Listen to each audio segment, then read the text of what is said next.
42 million. The art world, where paintings change hands for fortunes. Sold, thank you very much. But for every known masterpiece, there may be another still waiting to be discovered. This is it. International art dealer Philip Mould and I have teamed up to hunt for lost works by great artists. We use old-fashioned detective work and state-of-the-art science to get to the truth. Science can enable us to see beyond the human eye. Oh, my goodness. Every case is packed with surprise and intrigue. Is it? Or isn't it a Freud, then? But not every painting is quite what it seems. Gosh, why didn't I notice that before? It's a journey that can end in joy. There is enough to support the conclusion that it is by Tom Roberts. Or bitter disappointment. I don't think it's a work by Gauguin. I'm very sorry. In this episode, a Welsh farmer turned art hunter. Is this how you pass the sort of long nights of lambing when you're waiting for the next one to arrive? Discovers that not all that glitters is gold. So has it been made to deceive? Can our investigation prove that a painting found on eBay is really a lost work for King George III?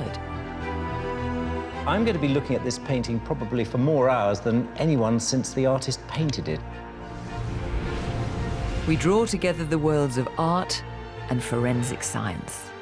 It would be the first time in Fatal Fortune that human remains helped us with an attribution. To try and help this amateur art sleuth prove he's found a lost treasure. Just remind us, what did you buy it for on eBay? Oh, here.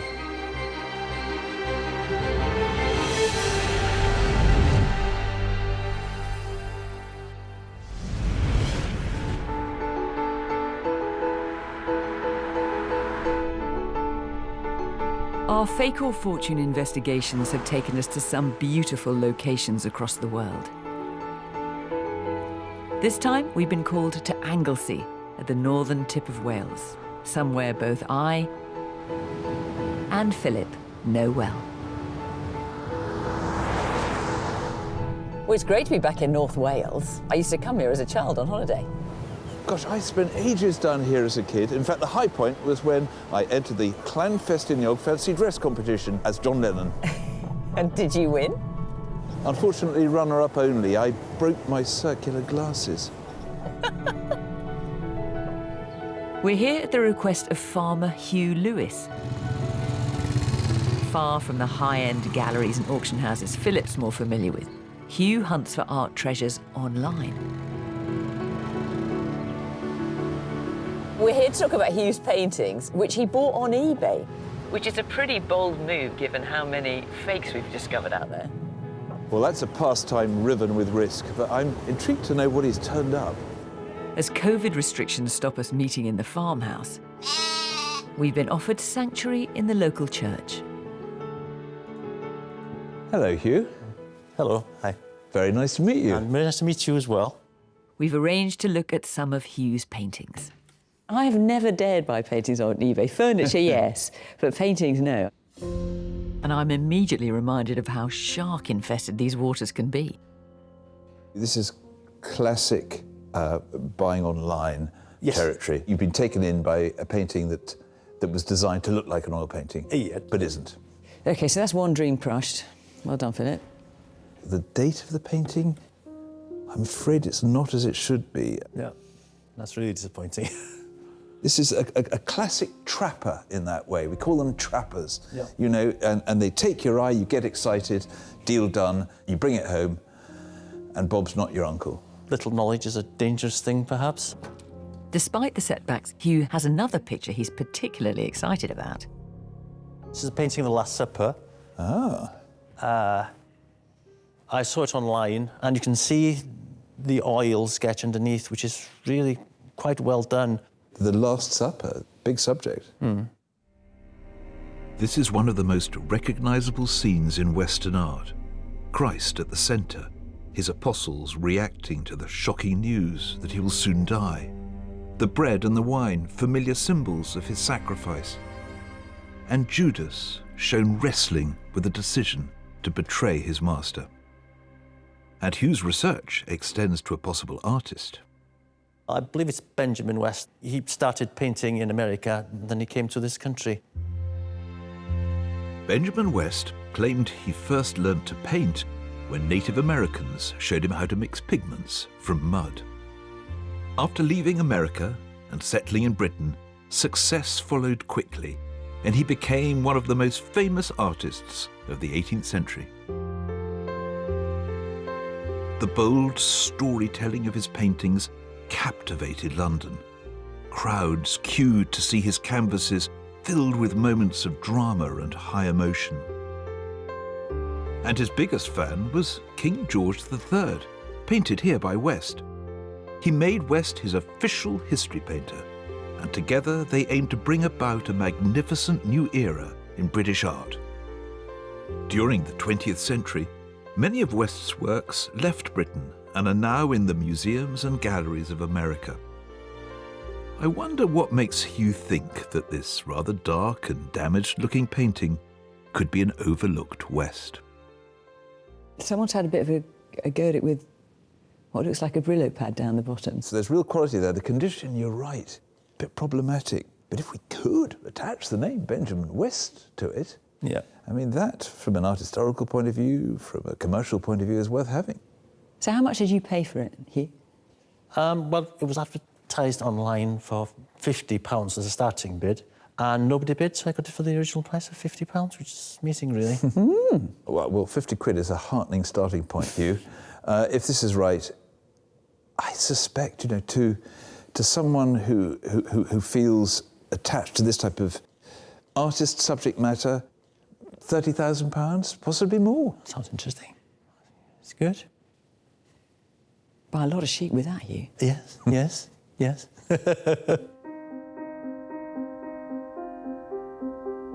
I want to take a moment to get to know this painting. There's a lot that really intrigues me about Hugh's picture. I was brought up a Catholic. I was an altar boy across the border in Liverpool, and I'm used to this image, this story narrated in the New Testament pictorially, but not quite like this. There's a sort of journalistic energy to this composition. Christ is in the middle, but then the disciples are grouped on the left and the right. They're huddled, they're discussing, they're talking. And then there's the technique itself. There's a sort of softness, a sort of rather burnished quality. Look how the painter has modulated the composition. So your eye goes from light to dark. The Italians have a word for it, chiaroscuro. But the other point is, though, this is not a fully resolved painting. It's work in progress, work that is, I think, unquestionably a sketch. But despite the fact that there's so much going for it, there are aspects of this painting that worry me. There are areas. They've been scrubbed, got at by some failed restoration process. I find that a bit disturbing. One thing that's also slightly worrying is I cannot see a signature. Now, West was one of those artists who he was a self-promoter, he just loved leaving his signature on things. I would like to have found that. That would have been quite reassuring, like a sort of hallmark on a piece of silver. That would have been rather useful. And perhaps I shouldn't be motivated in so simplistic a way, but wouldn't it be wonderful to turn a £50 eBay purchase into a genuine work by Benjamin West? I want to know if you can throw any light on who owned his painting before. What did you manage to find out about the provenance of the painting? Well, the seller did say that the painting had been in storage for 60 years and it belonged to his wife's father. Previously, it belonged to an old woman in a big house who paid it in lieu of a debt for some building work the family had done for them. And whereabouts in the country was all this going on? Surrey. In Surrey? Yes. Right. Yes. And that's as far back as the seller was able to take it for you? Yes. So what we've got with the provenance then is you've got the seller who lived in Surrey. Yep. It had been in storage for 60 years. Yes. He and his wife had inherited it from his wife's father. Yep. And the father got it. For payment for a building job. Right, and instead of getting money, got this painting? Yes, the family thought it was worthless. So it might turn out that the painting that they thought was worthless, actually, you with your eye, have found something that could be very valuable. We don't know, but it could be. Yeah, hopefully. I did message him after buying the painting, and he said, well, if it's worth $1 million, please don't tell me, is all he said. But he was quite good-humoured about it, so it was nice of him. Philosophical, perhaps? Oh, yeah. There's some work to be done, I think. Well, that's what we're here for, yes. To do that work. Yeah. And if we do manage to transform your eBay bargain buy into a Benjamin West, do you think you'll sell it? Do you think you'll hang on to it? Well, things like this can be life-changing, or at least help. Farming is a very precarious industry at the moment. So it'd be pretty handy. Oh, yes. Will probably be sold if it's genuine. Well, fingers crossed then. Yes, fingers crossed.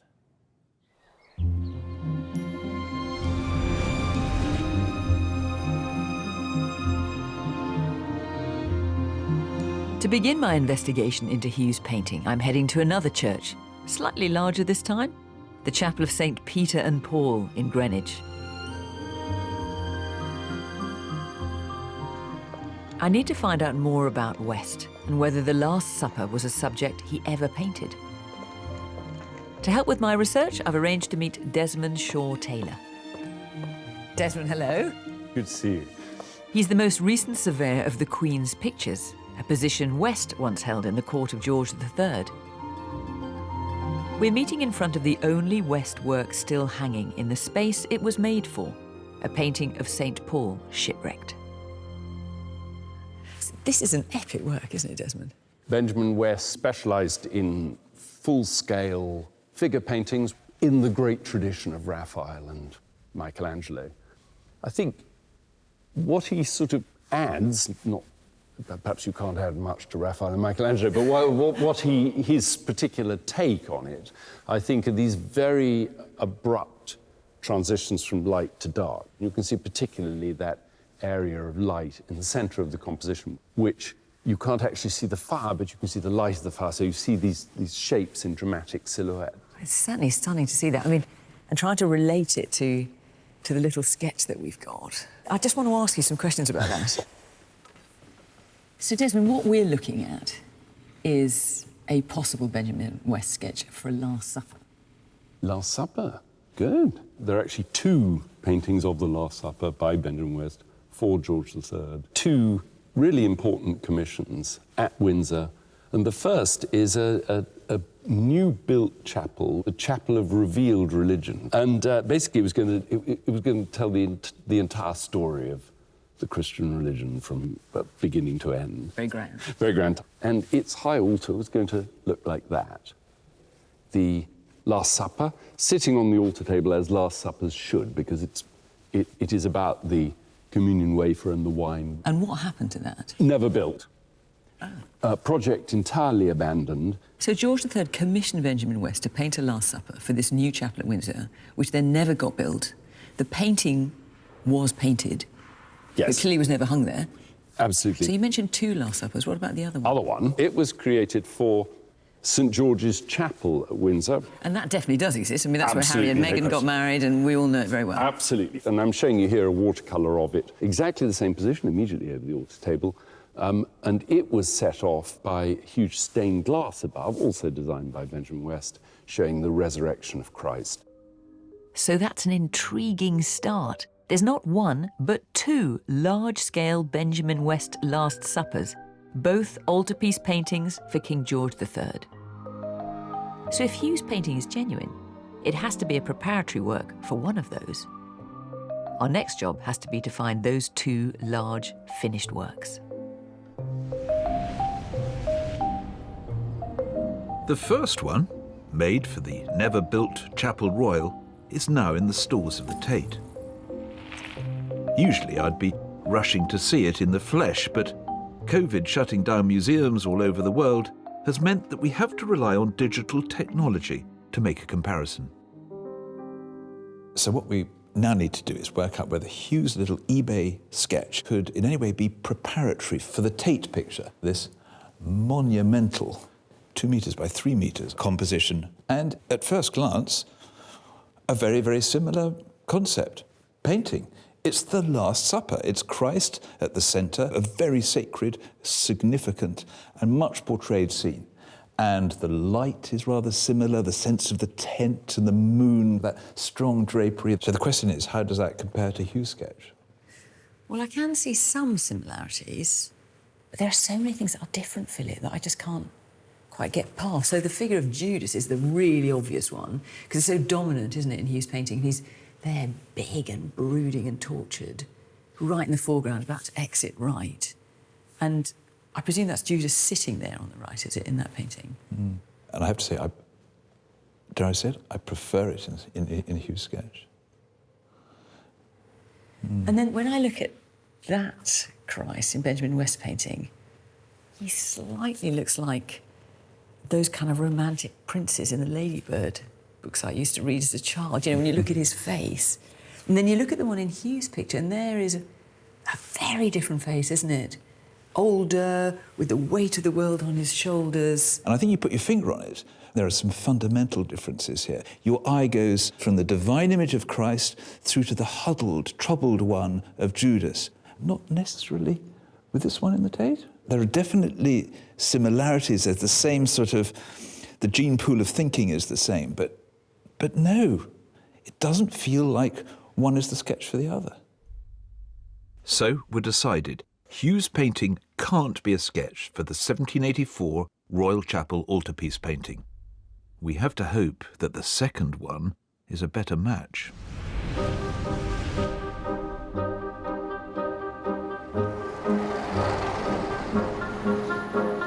West may have been American, but he was at the heart of the British art establishment in the 18th century, and one of the founders of the Royal Academy. Although it, like the Tate, is closed to visitors, I'm being allowed access to their archives by curator Annette Wickham. Hello, Fiona. Hi, Annette, nice to see you. June.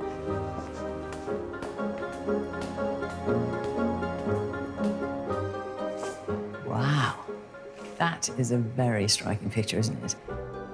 West was one of the artists who successfully petitioned George III to establish the Royal Academy to promote the visual arts. Portrayed here in his president's hat, on his president's throne, West remains its longest-serving president, a position he held for 27 years. His name appears in decades' worth of exhibition records. I'm on the hunt for any entry that might refer to Hugh's painting. The first reference I can find to a Last Supper by Benjamin West is in 1784, and this is a list of paintings exhibited at the Royal Academy in that year.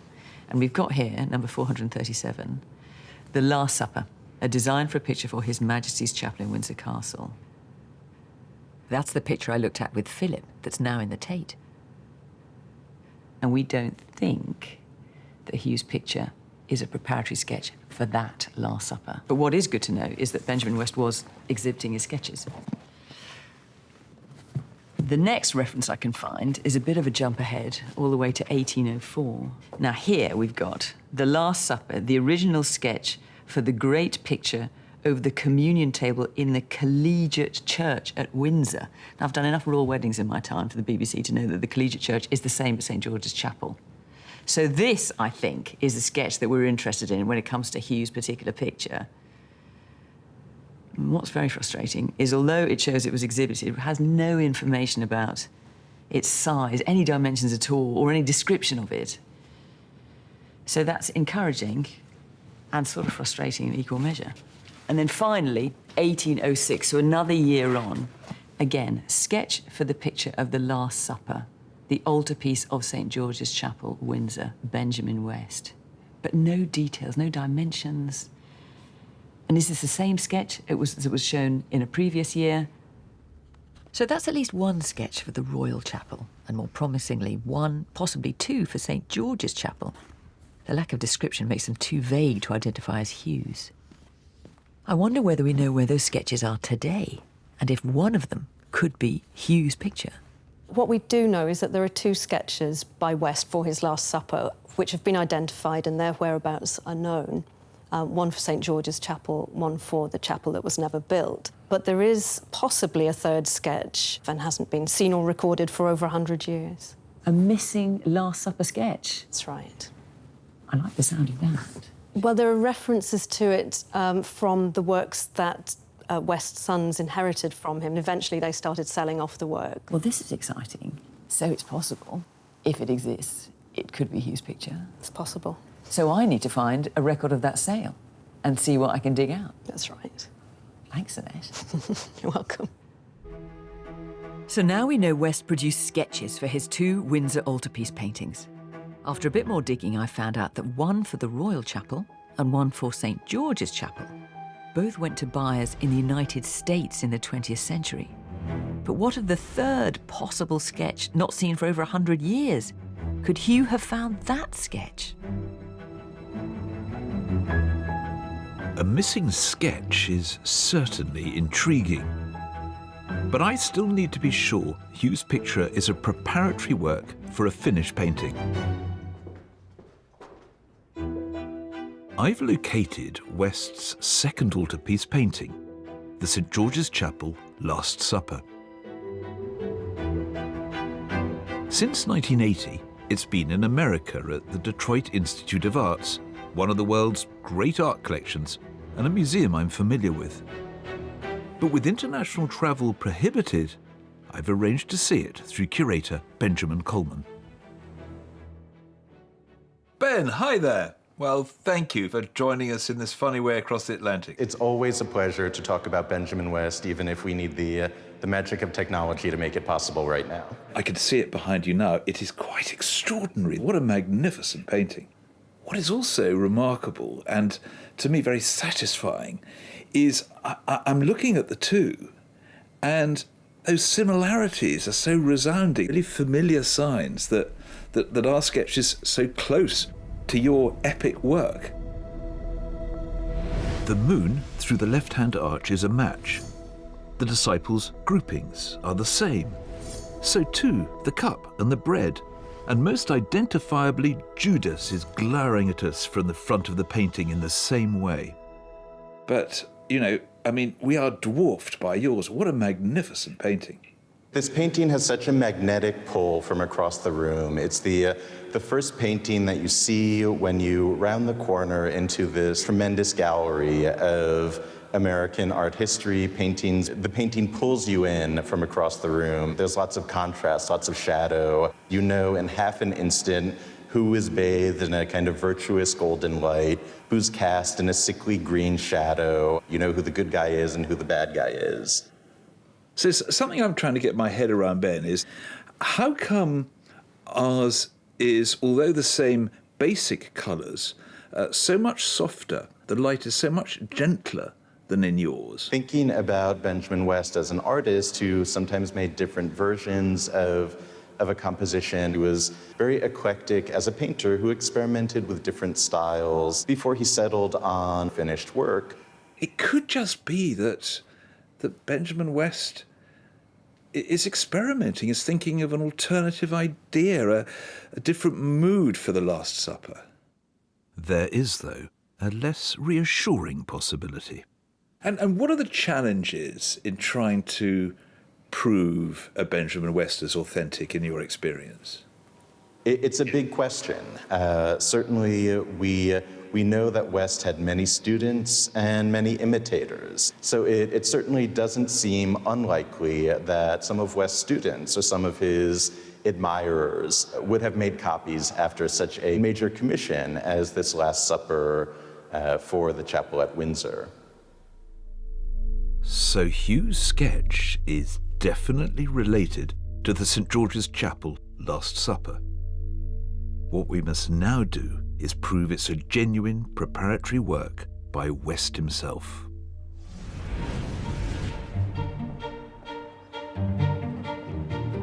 I'm on the hunt for more information about this missing sketch, listed in the sale that West's sons held after their father's death. West was the highest paid painter of his time, and on his death in 1821, his 2 sons struggled to maintain the lifestyle they'd grown accustomed to.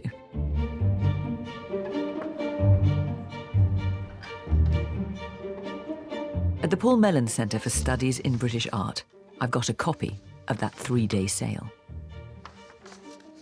So in 1829, Benjamin West's sons had effectively a fire sale of all their dad's works. It was 180 pictures, and when you get to lot 21, what do we have? The study for the admired picture placed over the table of the altar of the choir of St. George's Chapel, Windsor. Now that is exciting, because if Hugh's picture is a study by Benjamin West, it's a study for St. George's Chapel. It describes it. This altarpiece was, and this is in italics because it's clearly particularly important, painted by command of His late Majesty, George III, of course. So they're throwing everything at selling this picture and making a big thing of that royal connection. Now, so far, I've managed to find out that Benjamin West did a number of Last Suppers, but I haven't had any dimensions. Here are some dimensions. So the Last Supper is 1 foot 2 inches wide, so that's 14 inches wide, and 10.5 inches high. So when you compare that to Hugh's picture is 15.5 inches wide and 11 inches high. So it's not exactly the same. There's about, what, an inch, half an inch in it. And if you think Hugh's picture is quite likely to have been relined a number of times, and that can change the shape of a picture. What, 230 years ago, it wasn't considered as critical to be that precise about measurements as it is now. So I know it's not exactly the same, but it's so close. So that's massively encouraging. The question is, did it sell? And if it sold, who bought it? This is an annotated version of the catalogue, and it has a list of the people who bought it. Nash. Now, when I think of Nash in the 1800s, the first name that comes to mind is John Nash, the celebrated architect who built much of Buckingham Palace, the finest buildings in Regency London. Is it John Nash who bought this picture? So what have we got? We've got a painting here that isn't exactly the same dimensions as Hugh's, but it certainly describes Hugh's, and the dimensions are as near as damn it. So there's a very strong possibility this is Hugh's picture we're seeing in this sale. And then a buyer, Nash. Could it be John Nash? That's what I need to look into next. I'm keen to see what science can tell us about Hugh's picture. The surface of the painting is so dark and muddied, I can't help thinking that there's more to be revealed underneath. I've asked Professor Aviva Bernstock at the Courtauld Institute in London to take a look at it, and she's already intrigued. Hi, Aviva. How are you getting on? Hello. Hello. I haven't seen anything like this before. It's the first time that I've seen a sketch or a grisaille, a black and white picture that's partly painted. Aviva's infrared imaging is able to penetrate the layers of varnish and paint to reveal the drawing lines below. So you can see beneath that brownish coating, or the brownish coatings, to this sketch that's underneath, which looks like it's actually in 2 different sorts of black. This sort of fluid black, and also these hatchings, which are very detailed, which are done probably in a different sort of dry medium. Do you know, that's really thrilling, because you can see now there's this cross-hatching, this energy, this activity. Well, there are quite a few workings out in the drawing stage. For example, you can see that Christ is now holding the bread, whereas he had it on the table beforehand in the sketch phase. Oh, yes. So it's a sort of rolling, developing project, this. Yeah. Hey, look, there's a hand. I didn't notice that before. Do you see that? Look, there's a hand and there's a knee. Oh, my God, that's great. So there's a lot of working out here. Yes, there's a lot more. There's a hand that goes down under the drapery, which isn't there because he's now holding his hands up. Yeah, fascinating. And then there's the knee. So he's drawn naked underneath this robe. Yeah. But what does look and feel really distinctive are those sort of impassioned lines. And the way that the forms are coming out of this sort of thicket of pencil strokes. I think it'd be very hard to imitate that. So if we saw it in another picture, firmly attributed to West, that would be quite good evidence of the similar hand. So a characteristic of the artist, whoever that person may be. To me, this looks like the free-flowing work of a truly accomplished artist, not a student or faker. But Aviva's right. We'll have to find another example by him in order to prove that this is Benjamin West. I want to check back in with Philip and tell him where I've got to with the Provenance. Well, let me show you what I found. I found records of the original sketch for St. George's Chapel. Have a look at this. Lot 21, The Last Supper. This is from a sale in 1829. The dimensions are almost identical to Hugh's picture. And look at the description. The study for the admired picture placed over the table of the altar of the choir of St. George's Chapel, Windsor. So I think there's a very good chance that is Hugh's picture. Sure. And does it say who bought it? Well, there's this name here, Nash. I wonder if that could be John Nash, the great architect. Well, I wondered the same. And in the same sale, the same Nash bought 3 Benjamin West sketches. Jacob and Laban, Resurrection of Our Saviour, and then Cupid complaining to Venus of being stung by a bee. Huh. And what happens to them after that? Well, on the death of John Nash in 1835, there was a sale. And these Benjamin West sketches, the ones I showed you just now, are in that sale. So I think we can say that the Nash of 1829 is John Nash, the architect. Sure. Frustratingly, there is no mention anywhere of the Last Supper. There's no record of it in this sale in 1835, and Nash's family destroyed all his personal records after his death. Bit of a family scandal, apparently. Mm-hmm. So, I've hit a dead end there.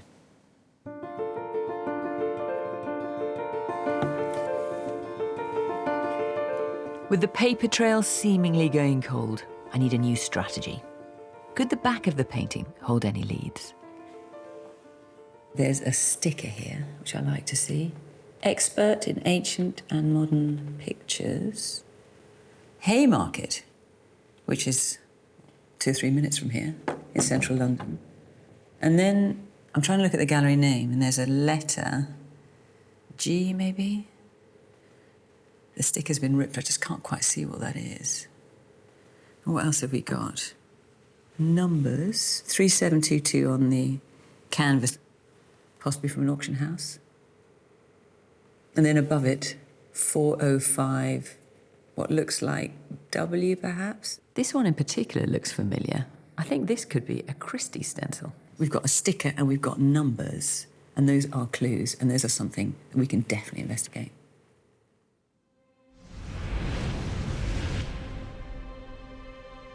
As forensic analysis continues, Aviva has made an exciting discovery about the pigments in Hugh's painting, and she's keen to share it. These are the very, very top layers of the picture now we're looking at. Yes, the very top layers. And what's really interesting is that you can see that there's a top layer of varnish which contains something, and I don't know how to identify it. It's this very strongly yellow fluorescing particle here. It's just one particle, and I don't know what it is. I couldn't identify it. OK, try this thought.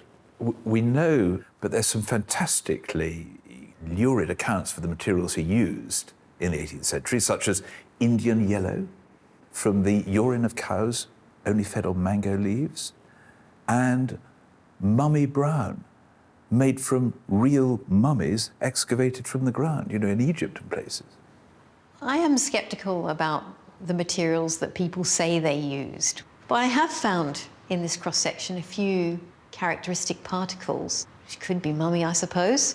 But this fluorescing yellow area could potentially be genuine Indian yellow. Unfortunately, I can't do it because I can't identify the materials because they're organic materials. But I have a colleague who can do it. Well, please try it, because it would be the first time in Fatal Fortune that human remains helped us with an attribution.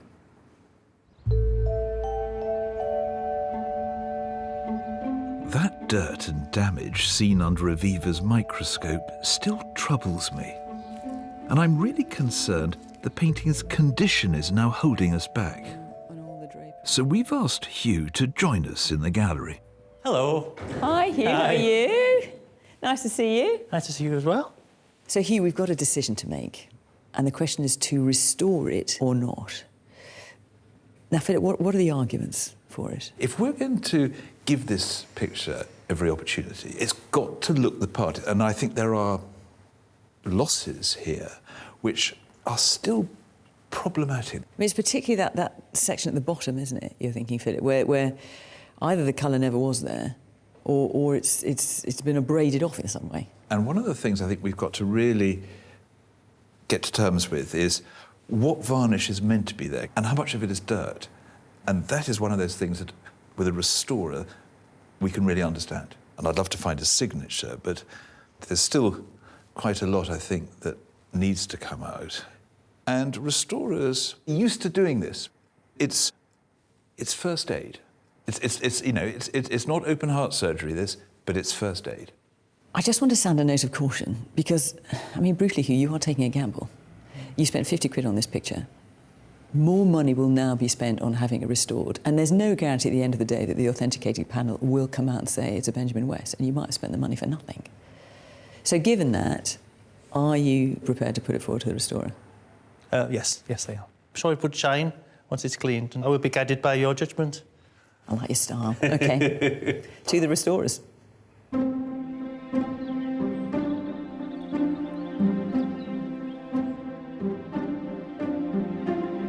I've sent Hugh's painting to Reuben Featherston at the Hamilton Carr Institute at Cambridge University.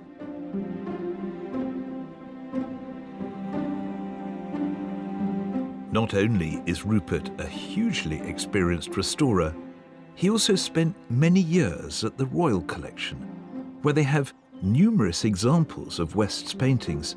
So I'm really keen to hear how the painting stands up to his experienced eye.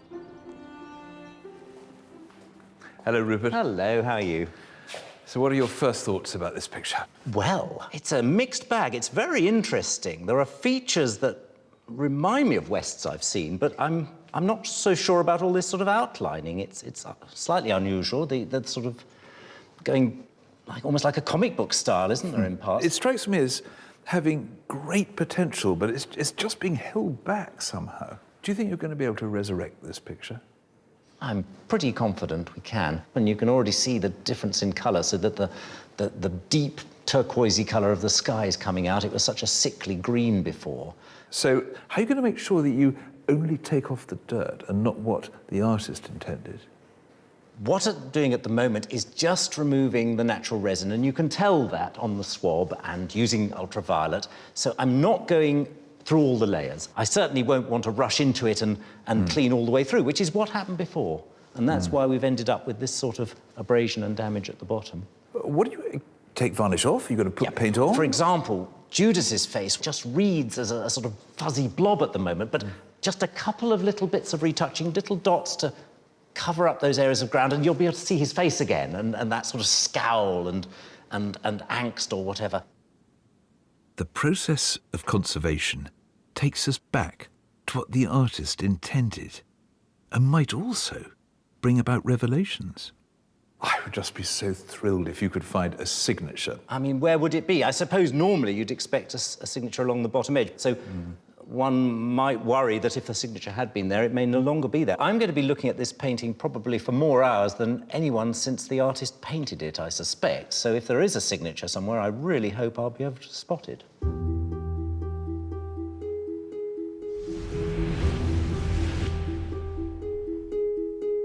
I've been looking into the stencils on the back of Hugh's painting, and I thought that one of them might be from a Christies auction. We've had some exciting news from Christies, so I've asked Hugh to come back down to London so I can share it with him.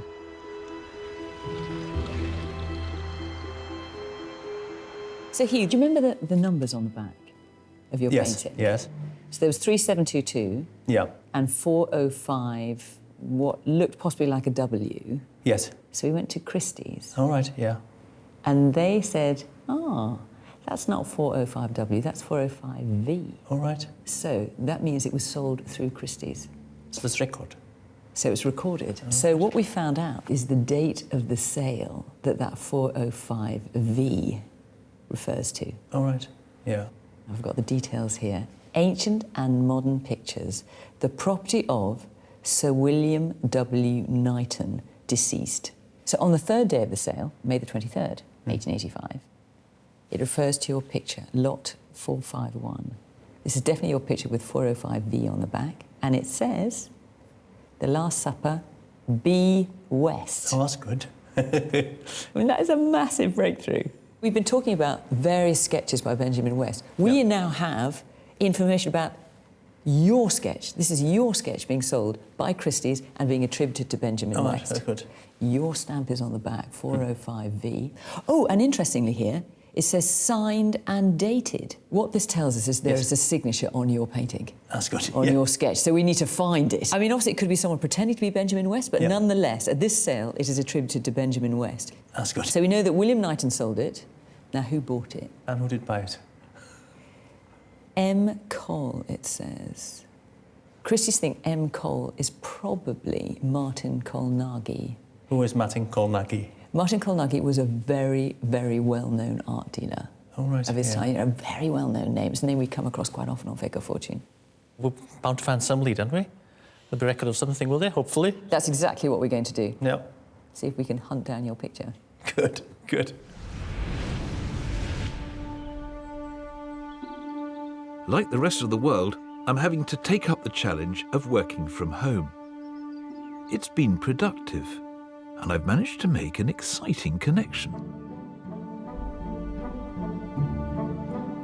We know Benjamin West painted at least one preparatory sketch for the St. George's Chapel altarpiece, and that it went to America. I've managed to locate it, and thrillingly, it seems to have much in common with Hugh's. It was recently restored for the Fralin Museum in Virginia by conservator Beth Fulton. Hi, Beth. Hi there. How are you today? Very well. I've sent Beth all of the images Aviva took of Hugh's painting, and she's shown me hers. So together, I'm hoping we can spot the same artist's hand at work. I'm now looking at the two infrareds next to each other. Yeah. And it's rather exciting, isn't it? It is. They share a lot of similarities just in the way it was drawn.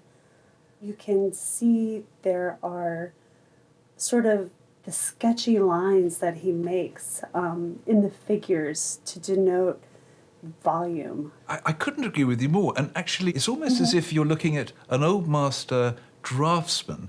Yeah, absolutely. If we are going to prove or try and prove ours is by Benjamin West, we will have to presumably work out where it comes in relation to yours, because ours is coloured, yours isn't. Yeah. There are compositional elements that seem to be slightly closer to the Detroit picture, the organisation of figures, the way the table is laid out.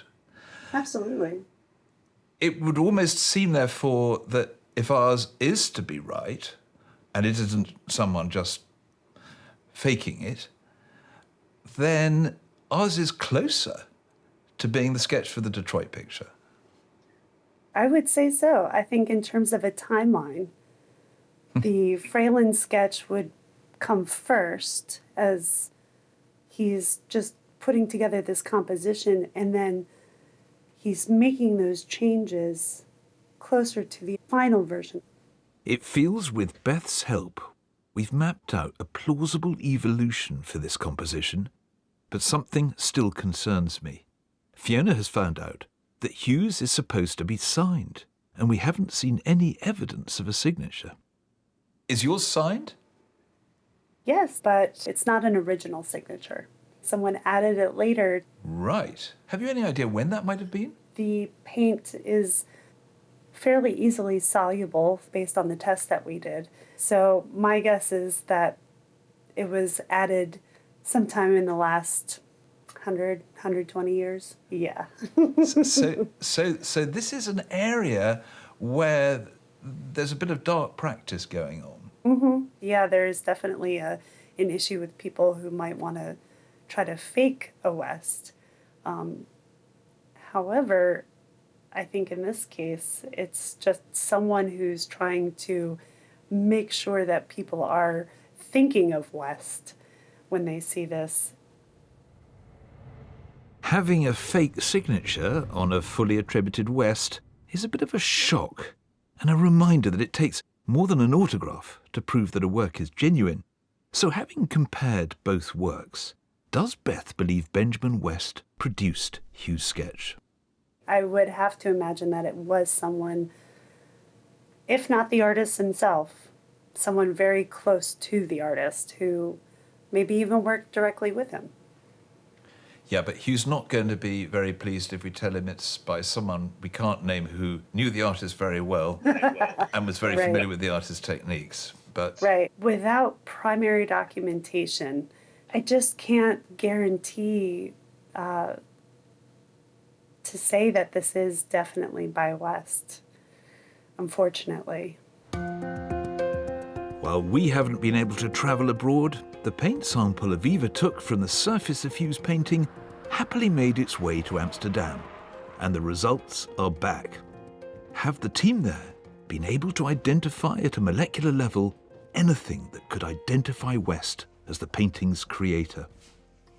what we know is that West used this great variety of organic materials, really exotic, daring colours, you could say, including things, it was said, like ground mummy, that would produce a sort of rich, morbid brown. What, literally ground mummy? Apparently so. Now, we haven't found any of that in the picture, but exciting news from Klaas Jan from the Rijksmuseum Laboratory in Amsterdam. What Jan has discovered is a chemical called euxanthone, which would almost certainly indicate the use of Indian yellow. Indian yellow that is created from the dried urine of cows that have been fed on mango leaves. And, oh my goodness, and what, I'm fed on mango leaves to make it extra yellow? Well, presumably a sort of super yellow or something. Yuck. Right, OK. But this is where it gets interesting, because in the late 18th century and around that period, a lot of artists claimed to use Indian yellow, but the reality was it was just sort of too expensive. These exotic ingredients were beyond them. So if you were going to use Indian yellow, which we know is in Hugh's picture, you'd have to be a successful artist, just to have the money to buy it. A successful artist like Benjamin West, for example. Exactly. So the paints, the cost of the paints, narrowed down the range of possibilities as to the artist. So Benjamin West and his exotic pigments, who knew?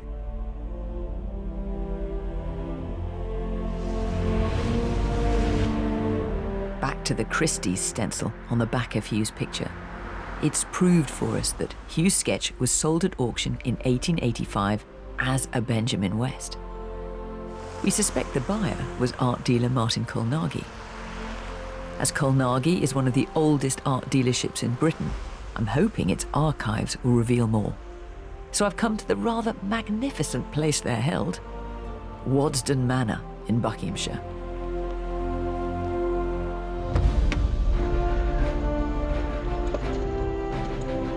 Hugh has clearly already settled in. Nice to you. Hello, Fiona.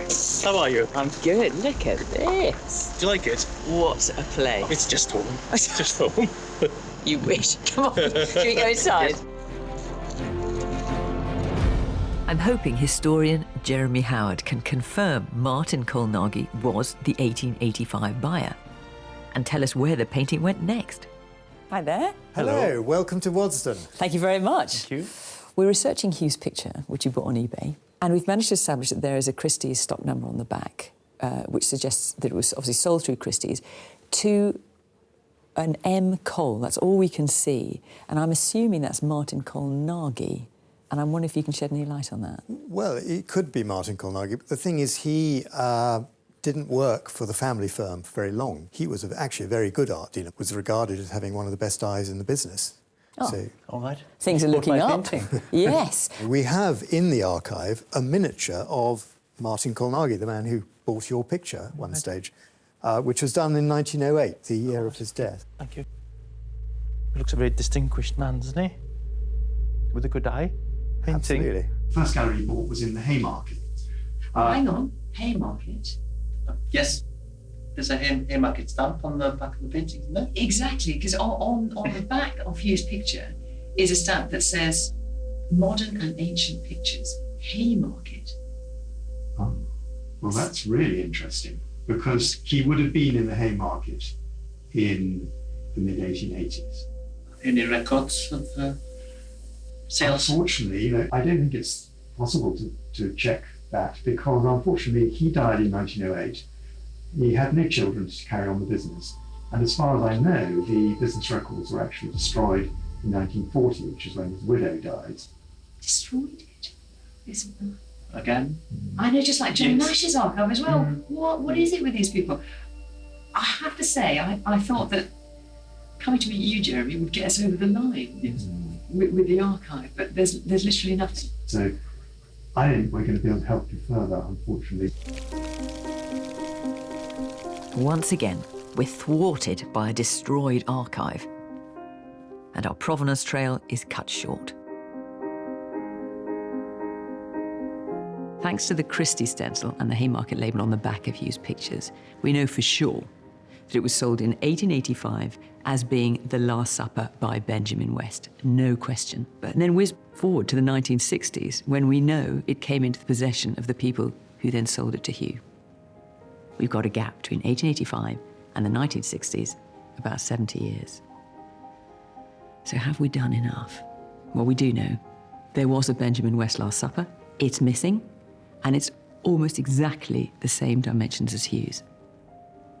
Is that enough? I hope so. It's time to wrap up our investigation.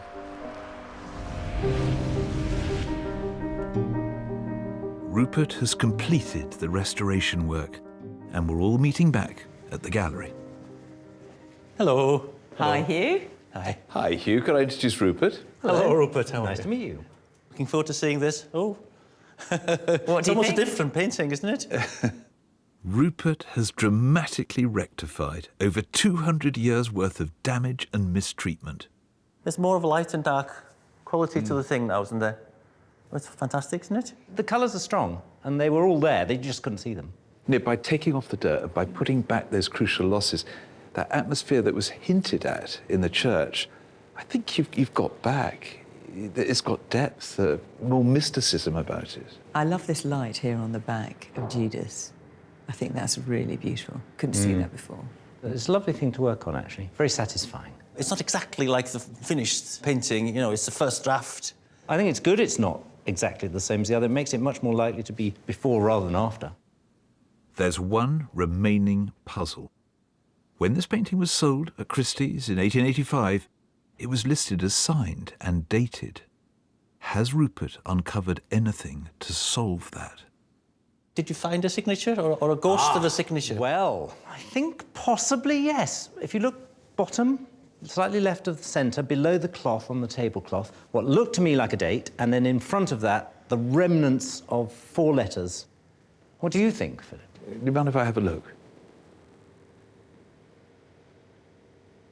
I mean, there is absolutely no doubt about it. There is something there. I have to say, if you hadn't pointed this out, I would never have known this was there. I just think this is just marks.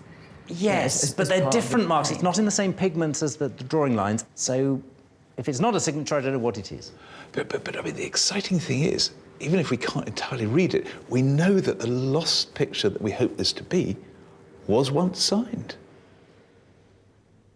Lying a complete West signature over the fragmentary remaining signature, I think it's a good fit. Fiona, did you find out anything about the painting after Kolnagi bought it? Gave it a good shot, but I can't quite prove it, I'm afraid. dear. So after Kolnagi, no, we hit a bit of a dead end there, so the Yeah. provenance is still elusive, I'm sorry. I don't think we should be too glum. An unfurling provenance that has every single name, that is unbroken, it's quite rare. I mean, we've got a lot. I mean, you've done very well there. It's just not as tightly nailed down as I would like it. Right. And I know you're thrilled with this squiggle, but it is still just a squiggle. It's called a signature. It's called a signature.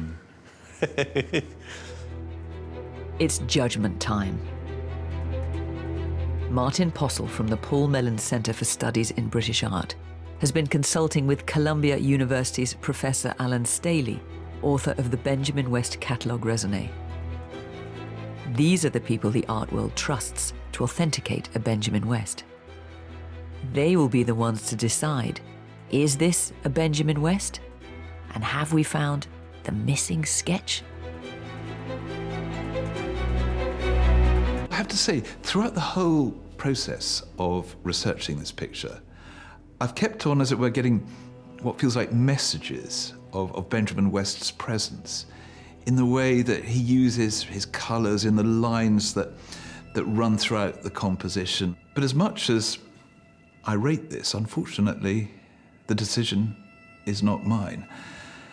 And the people who the art world will listen to on this will not necessarily share my view. Martin, very good to see you. I know you and Professor Staley have been considering Hugh's sketch. Yeah. This is torture. Put him out of his misery. You're feeling pretty tense, aren't you? suffering. What conclusion have you come to? Well, this is a really interesting picture. West's a really linear painter. So even when he's using paint, he's thinking about compositional lines. And here you can see, especially in this foreground, in the figure of Judas and the figures at the right, there's little kind of compositional lines that run right the way through it. It's absolutely feels like a Benjamin West in every aspect. Fantastic, isn't it? Yeah. It's really fantastic. It is. That's good. So I think you can relax on that score. Yeah. We've conferred about it, and we're both in agreement that this is absolutely right. Bang on, yeah. I think, having looked at the evidence, the provenance, you know, there are not many gaps, and that's important. And I think this is the picture that was sold by West's sons in 1829, so after his death. But you know, it was actually belonged to the family. I think that's important. So I also wonder whether it's the picture that West showed at the Royal Academy in 1804. All right. It's had an interesting life. Yeah. It's had a varied career. It's got shall rich we say. history, hasn't it? It's had a rich history. Well, it just shows also all those dark nights scrolling through eBay, and look. Well, find a painting, nobody was interested in it, and nobody bid against me. And for you to do all the work and find out that it actually is original, it's very fulfilling. Just remind us, what did you buy it for on eBay? £50. Oh, Hugh, that breaks my heart. So what do we think now, Philip? He is one of the founding fathers of American painting, as well as history painter to the king. So I think you could probably add 3 zeros to your £50. I think it's a £50,000 work of art. That's good. Good news. Okay, go and buy some more. And I think it's a very handsome object in its own right. So congratulations. Thank you. Thank you. you. Well done. And I know this picture has been cleaned, but now we know so much of the backstory, and we've had it all confirmed. This little picture really seems to glow. It does, and Hugh is certainly glowing after all that. I can't help feeling sorry for the people who sold it to him for £50, but, you know, it's the way it goes. And Hugh, in amongst looking after his sheep and cows, is still trawling through the internet for pictures. So who knows? You might see him back here one day. If you think you have an undiscovered masterpiece or other precious object, contact us at bbc.co.uk/fakeorfortune.